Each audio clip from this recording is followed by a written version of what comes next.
What's up, feature fighters? We are back, and this is where we left off last time. We have taken this parameter out. We're running an experiment here where we're using default settings rather than parameter settings. Wasn't the original way we designed it. That's the website. We'll get to that later. And this is going to be interesting. So, for example, move settings is called here and has this particular argument. And what we used to do, of course, with the follow through is simply randomize it, which we could still do as an override, which is the technique we used for transition type. If you noticed, if you go back and watch the last 3 or 4 videos, I think, is what we were doing there. Sorry, I gotta fix the motion capture. I use a motion capture camera. I don't use a green screen. Use the infrared technology to kind of subtract out the background. It's not perfect, but it does a trick.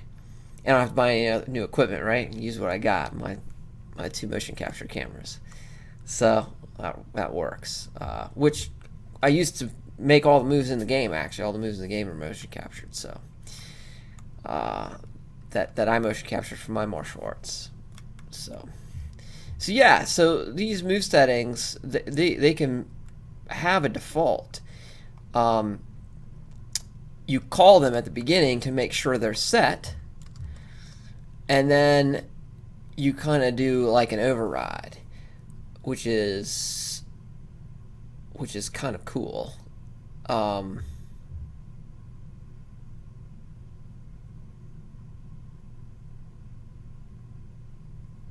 So I'm just thinking in my head a great way. No, so yeah, you can do an override here because see sometimes they're going to be split up, so you can just do an override sort of whenever you want. But in this particular case,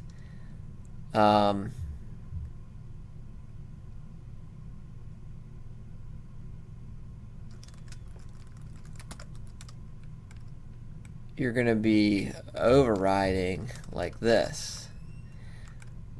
Now we may still have some parameter settings here in the end, but in this case, when you set it up top, this is going to get the default settings which it needs, and this is going to get the default setting which it needs because it calls script choose move.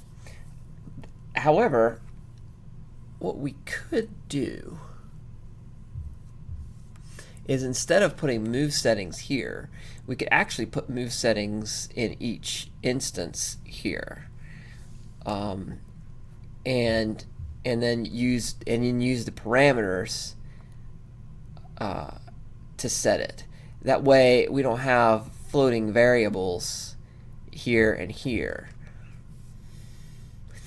and that way we don't have to pass the parameters through each script.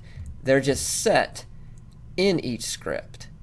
Ooh, I like that. I like that idea. And I hope you do too. And if you want to see me do it, which is going to come up next, go to DocRockGames.com and check out the alpha version of the game. You can check out some of the features that I have so far, the 2 characters that I have, the screenshots that I have up. You can flip through those and see some interesting features that are part of the game. Most importantly, though, go to the bottom and put your email address in. Then I'll notify you when the game comes out. But then you have to come back to YouTube because this AI is not going to make itself. I'll see you there.